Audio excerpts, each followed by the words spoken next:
Joining us now, Israeli Prime Minister Benjamin Netanyahu. Mr. Prime Minister, welcome back to Special Report. Thank you. Good to be with you, Brett. First of all, let me start at the beginning. Why did you launch this operation now? Because we were facing an imminent threat, a dual existential threat. One, the threat of Iran rushing to weaponize their enriched uranium to make atomic bombs with a specific and declared intent to destroy us. Second, a rush to increase their ballistic missile arsenal into the capacity that they would have 3,600 weapons a year, new weapons within 3 years, 10,000 ballistic missiles, each one weighing a ton, coming in at Mach 6, right into our cities, as you saw today. And then in 6 years, 20,000. That's no country can sustain that, and certainly not a country the size of Israel. So we had to act. It was the 12th hour. We did act to save ourselves, but also, I think, to not only protect ourselves, but protect the world from this incendiary regime. We can't have the world's most dangerous regime have the world's most dangerous weapons. We're protecting ourselves, but by doing so, we're protecting many others. You know, I just want to press you on the intel on the nuclear part. Less than 2 months ago, the new director of national intelligence, Tulsi Gabbard, testified on Capitol Hill, saying that everything had been suspended since 2003 and had not restarted, that the nuclear program had not been restarted by the Iranians. So did something change from end of March until this week? Was the U.S. intel wrong? The intel we got and we shared with the United States was absolutely clear. Was absolutely clear that they were working in a secret plan to weaponize the uranium. They were marching very quickly. They would achieve a test device and possibly an initial device within months and certainly less than a year. That was the intel we shared with the United States. I think we have excellent intel in Iran. I think we've proven that. And that is something that we couldn't possibly accept. Whether it would be 6 months or 12 months or 13 months is immaterial. Once they go that route, it's too late. Mm-hmm. And we will not have a second Holocaust, a nuclear Holocaust. We already had one in the previous century. The Jewish state is not going to have the Holocaust meted on the Jewish people. It's not going to happen. Never again is now, and we had to act now. What is the goal of these strikes? You talked early in one of your speeches after the attacks began with a message directly to the Iranian people. Clearly, some of these strikes have targeted Iranian leadership, military, nuclear scientists, and other leaders. So is regime change part of the effort here? Could certainly be the result because the Iran regime is very weak. I think it's basically left with two things. It's plans to have atomic bombs and ballistic missiles. That's basically what Iran has. They certainly don't have the people. 80% of the people would throw these theological thugs out. I mean, they murder them. They oppress them for 46 years. They've yearned for freedom. I mean, they shoot women because their hair is uncovered. They shoot students. They just suck the oxygen from this brave and gifted people, the Iranian people. And, you know, the Persian people and the Jewish people have had an ancient friendship. Goes back to the times of Cyrus the Great. It could happen again. But again, the decision to act, to rise up at this time is the decision of the Iranian people. We decided to act because we saw enough uranium, enriched uranium, for 9 bombs. And all they had to do was weaponize them. We stopped that. We're attacking their nuclear sites. We attacked their chief nuclear scientists working. It's like Hitler's nuclear scientists. Would you leave them? Of course not. We attacked their top command. I can inform you, Brett, that moments ago, we also got the chief intelligence officer and his deputy in Tehran because we're now over the skies of Tehran. Our pilots, our brave pilots, are over the skies of Tehran, and we're targeting military sites, nuclear sites. That's what we're doing to take out those two threats. Unlike the Iranians, who your reporter said correctly, they're targeting our civilians. Yeah. They're bombing our civilians. So that's the difference. They're a terrorist regime. We can't have Iran have nuclear weapons. And by the way, our intel shows that they intend to give these nuclear weapons to their Houthi proxies and others. And that's nuclear terrorism on a global scale. It threatens everyone. And the last thing is they have plans to develop intercontinental ballistic missiles. Right now, 8,000 kilometers, very soon, just add a little distance, and they can reach the eastern seaboard of the United States. These people who chant death to America, tried to assassinate President Trump twice, killed 241 of your Marines in Beirut, killed and injured thousands of American soldiers in Afghanistan and Iraq, tried to bomb a restaurant in Washington, D.C., chant death to America, burn the American flag. Do you want these people to have nuclear weapons and the means to deliver them to your cities? Of course not. Yeah. So we're defending ourselves, but we're also defending the world. I want to talk about the nuclear threat, and I want to talk about President Trump. You just said Iran tried to assassinate President Trump twice. Do you have intel that the assassination attempts on President Trump were directly from Iran? Through proxies, yes. Through their intel, yes. They want to kill him. Look, he's enemy number one. He's a decisive leader. He never took the path that others took to try to bargain with them in a way that is weak, giving them basically a pathway to enrich uranium, which means a pathway to the bomb, padding it with billions and billions of dollars. He took up this fake agreement and basically tore it up. He killed Qasem Soleimani. He made it very clear, including now, you cannot have a nuclear weapon, which means you cannot enrich. He's been very forceful. So for them, he's enemy number one. Yeah. Look, they also tried to kill me, but I'm his junior partner. They understand that President Trump is a great threat to Iran's plans to weaponize nuclear weapons and use them. When did you tell President Trump you were going to launch these strikes? Look, I've been in constant contact with President Trump. We've known each other for many years. And obviously, we informed our American friends and President Trump, our great friend, ahead of time. We did. He knew about it, of course. I mean, there were reports that President Trump kind of helped you achieve your strategic surprise by publicly urging you not to attack when he already knew you had decided to do it. So you were closely coordinating with the U.S. throughout this process. Look, we're fully coordinated, but understand that America, under President Trump, will make the decisions that are best for America. And that's the way it is. He understands that I, as the Prime Minister of Israel, the one and only Jewish state, must make the decisions that are important for the survival of my country, and he will do what is best for America. That is a relationship of mutual respect and mutual confidence. Does Israel have the capacity to strike Iran's nuclear sites deep underground? Well, we've certainly done quite a bit. We've destroyed the main facility in Natanz. That's the main enrichment facility. And if we need to, we'll add whatever is needed. But yes, we're committed to achieving both goals, and I'm not going to get into all of our objectives. I don't want to get into specific operational plans, but it's our existence. But not only ours. I think it's a wider battle here of civilization against barbarism, of good against bad. I mean, this regime, look at what it's done without nuclear weapons. It's just fomented evil everywhere. I mean, they've pushed international terrorism to the hilt into every part of the Middle East, in Syria, in Iraq, Lebanon, where they had Hezbollah, Hamas, where they encouraged the Houthis, the great massacre of October 7th, the Houthis. That's what they're doing when they don't have nuclear weapons, including attacking American targets. Now imagine what they'll do if they had nuclear weapons. And I'm always amazed at people who say they care about America and they don't want a war. They're right. This is a forever war that Iran is doing without nuclear weapons. And imagine what they will do if they have them. I think for the security of Israel, America, the world, we must make sure that they don't have these weapons and the means to deliver them. And they're working on both. I just want to ask you about the nuclear sites. Fordo nuclear enrichment facility located deep inside a mountain. These are from Iranian nuclear experts. Inside this mountain near Qom. Esfahan, deeply buried facility where Iran stores its highly enriched uranium. In some ways, experts say it might even be more important than Fordo. The IAEA says it's a half-mile deep. So I guess the question is, if the goal is destroying Iran's nuclear program, how do you do so without the 30,000-pound bunker buster bombs that really only the U.S. has? Have you asked President Trump to use that 30,000-pound penetrator bomb to get to those facilities?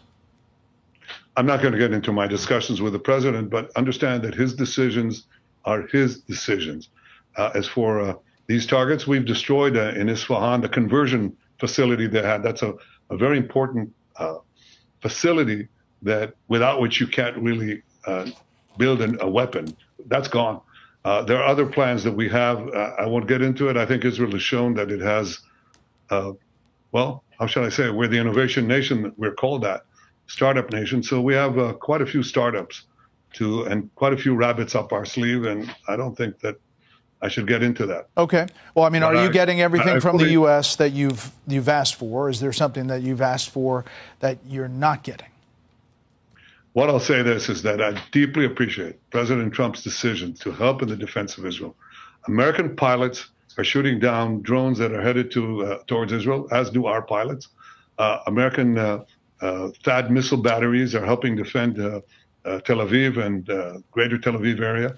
American Aegis ships are in the Mediterranean. That's all a decision by President Trump, which I deeply appreciate. Again, his decisions on what to do at any given time is the president's decision. I trust his judgment completely.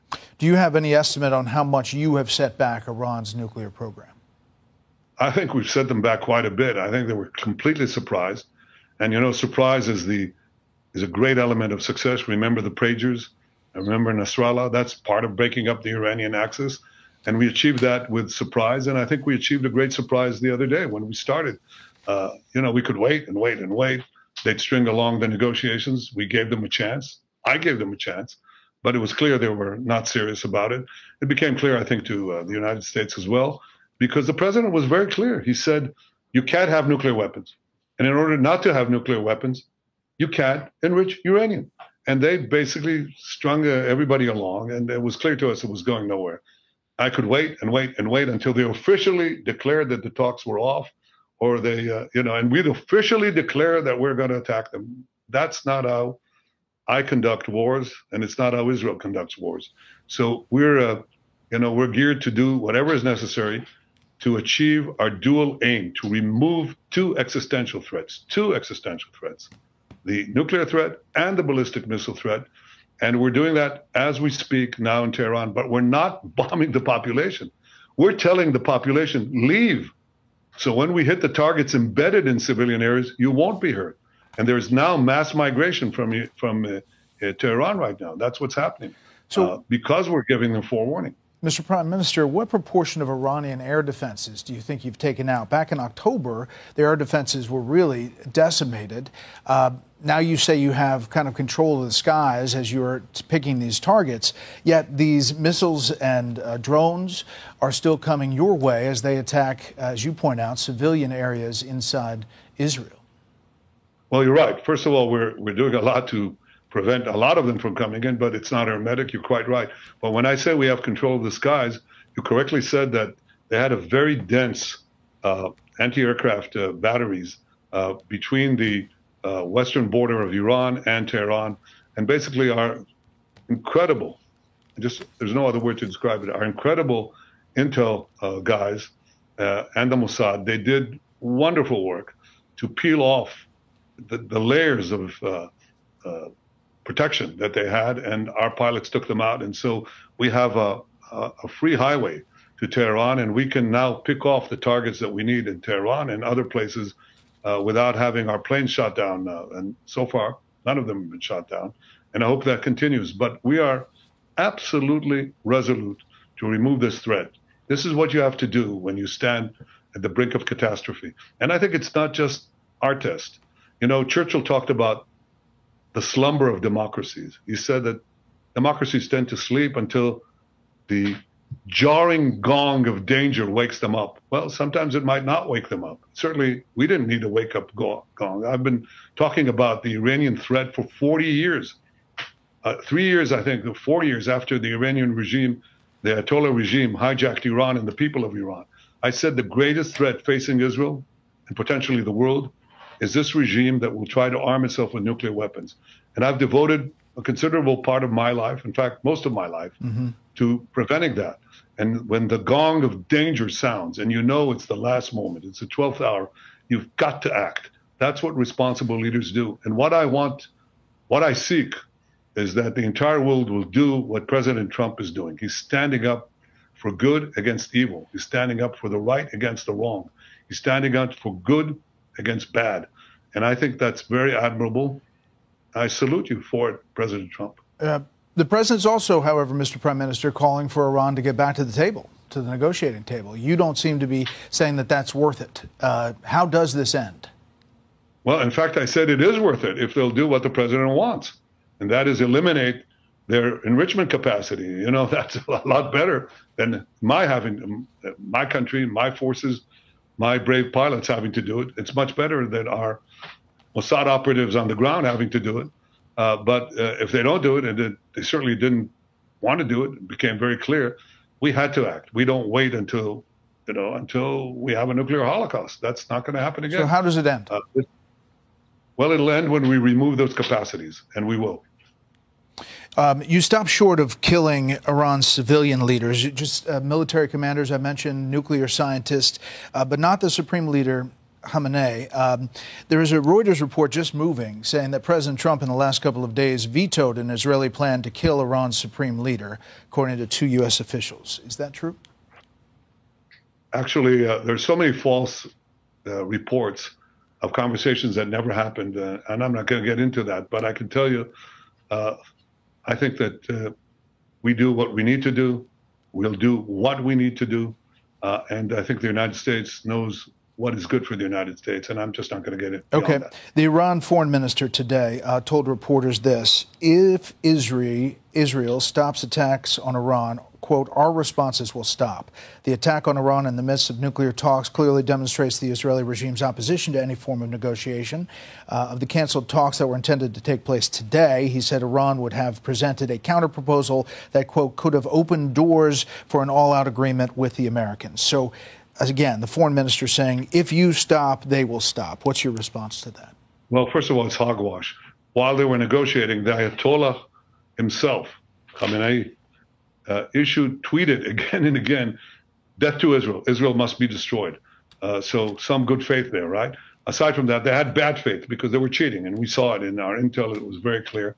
And the U.S. had that same intel. Believe me, we shared it.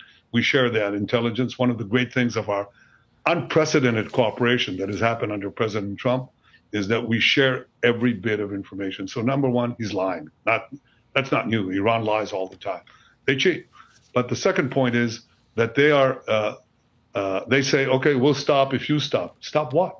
You'll continue to develop your engines of death, mass death, continue to develop your nuclear bombs, continue to develop the ballistic missiles like the one that fell in Tel Aviv, near Tel Aviv today. I was there, the whole building just slammed through. Children sleeping in their beds, killed. Women sleeping in their beds, killed. Horrible stuff. Yeah, they'll stop and continue to develop the means for our extermination. That's not going to happen.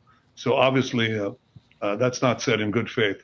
The issue here is not de-escalation. The issue here is not ceasefire. The issue here is stopping those things that will threaten our survival. And we're committed to stopping them. And I think we can achieve them. Now, if they are willing to accept President Trump's terms, that's a different matter. I said that months ago, and I said, and in my meeting with the president in Washington, yeah, overnight, if you can get a deal that does it, fine. But he didn't, not because the president didn't want it. It's because Iran didn't want it, and they cheated. Overnight, you expanded your airstrikes to include oil and energy infrastructure in Iran. Is that a different phase? What's the point? Well, this was an oil container. It wasn't a production site, but it merely means that we're ready to take whatever action is needed. And of course, we'll take some of those actions in response to what Iran does to us. But as I said, our main targets are the military and nuclear targets, and we're taking them out with the precision and with purpose. We're not hearing much harsh criticism from from the Gulf Arab countries. There have been some statements. Saudi Arabia putting out, the Kingdom of Saudi Arabia expresses its condemnation, strong denunciation of the Israeli attacks that targeted the Islamic Republic of Iran, which violated sovereignty. These attacks represent a blatant violation of international laws and norms. That was early on, but not much since then. How do you judge the Gulf states' response to what's happening now? Well, I'll leave that to them. They can speak for themselves. But I truly believe, that we have a great future if we take out Iran. Iran has been the systematic fomenter of wars, sabotage, terrorism. They attacked Aramco, the Saudi oil facilities. They send terrorists everywhere throughout the Middle East. So I think that I have a different conception, a different future. And it was embarked on with the help of President Trump and his leadership in the Abraham Accords, where we signed peace treaties with 4 Arab states, expanding the peace, something that wasn't done for a quarter of a century. And I believe that we'll have opportunities to expand the peace as well with other of the Arab states next to us. I think they understand that Iran is a mortal threat to them as well. They have their eyes on their oil facilities. They want the waterways with the Houthis. They want to conquer the Middle East. And the one obstacle they've had so far is the state of Israel, because we're the ones fighting Iranians. And the other obstacle they have is President Trump. And I think, I'll tell you, they think that President Trump is an enormous obstacle. They think that Israel is a very big obstacle.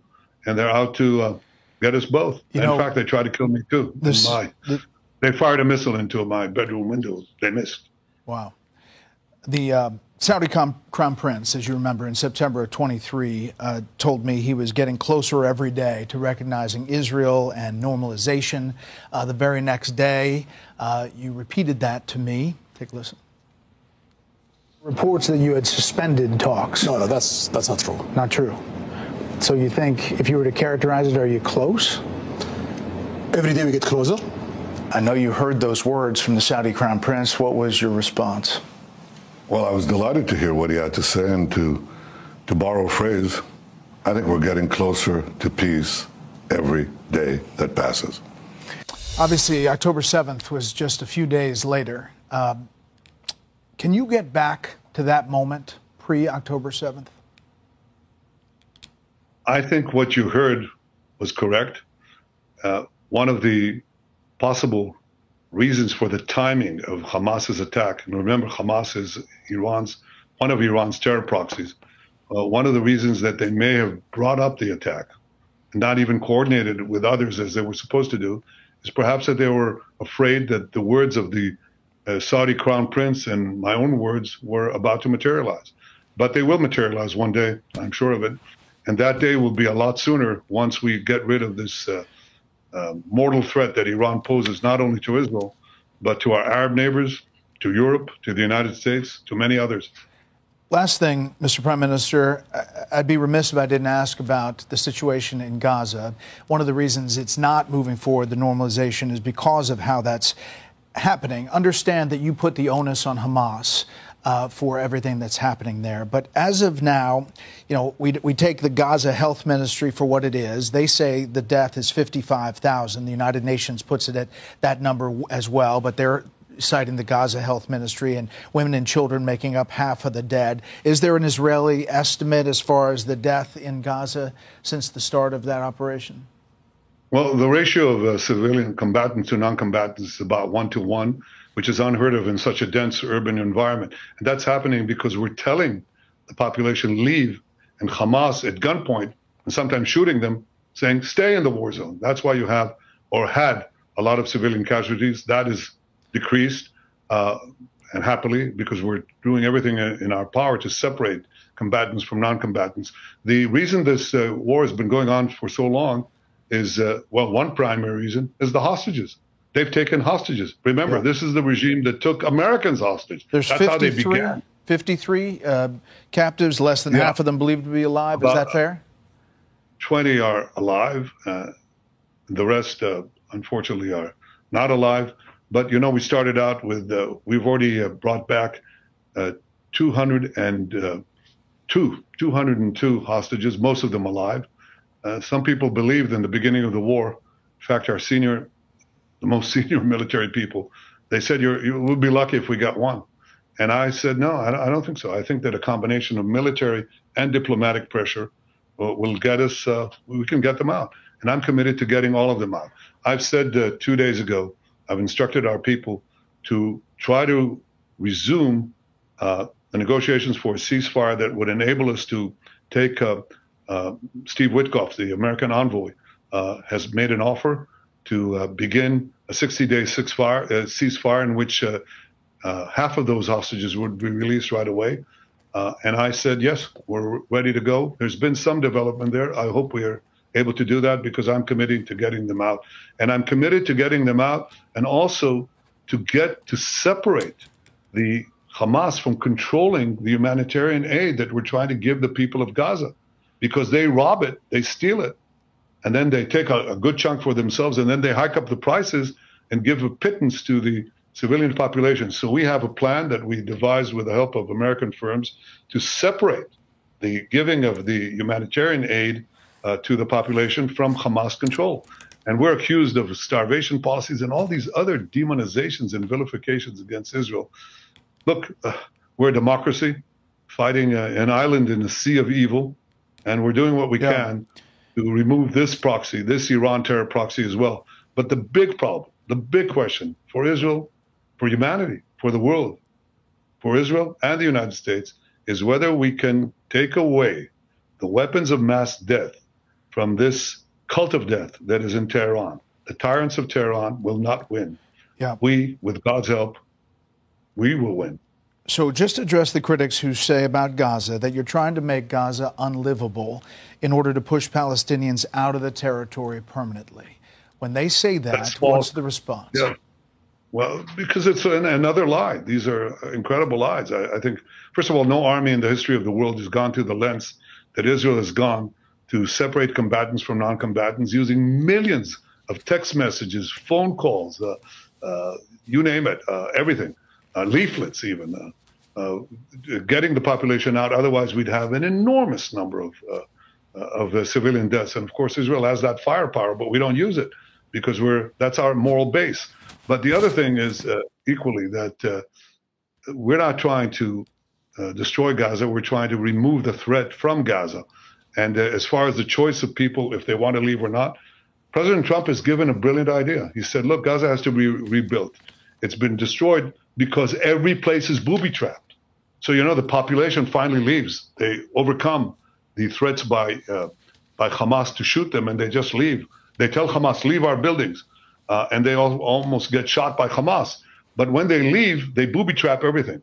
So when we come to fight the terrorists, they set off these charges and they kill our soldiers. What we do is we bring a supercharge. It detonates all the booby traps, and that's how you have buildings destroyed. We also go into tunnels, sometimes at great sacrifice. Our UN ambassador, Leiter, had his son, 39-year-old father of 7, killed because he went as a reserve soldier to defuse these tunnels. But we put charges there. They blow up the tunnels. The tunnels are below buildings. The buildings collapse. So there's a lot of demolition in Gaza. It has to be rebuilt. President Trump said, okay, let the people have a choice. Why are they locked in? They're not locked in other battle scenes, and people leave by the millions in Ukraine, in Iraq, in Syria. They're left by the millions. In Gaza, they're locked in.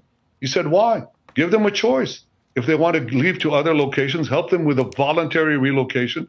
If they want to come back, they'll come back after the work of basically restructuring Gaza is complete. And I think that's a brilliant plan. I think it's all for the good.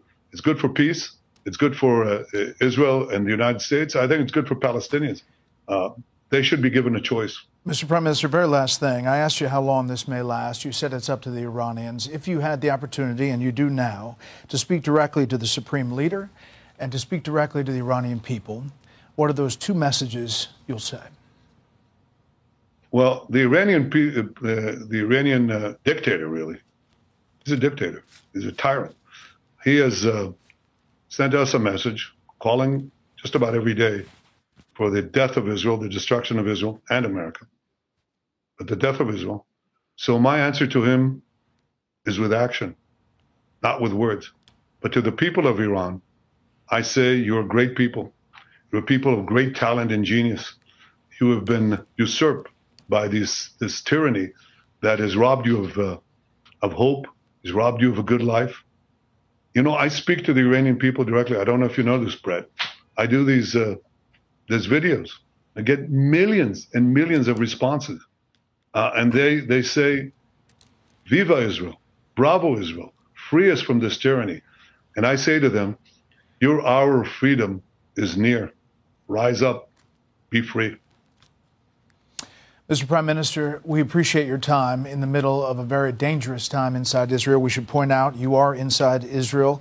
We've kept your location private since it's a security situation, but we appreciate all the time you've given us. You're welcome back on Special Report anytime.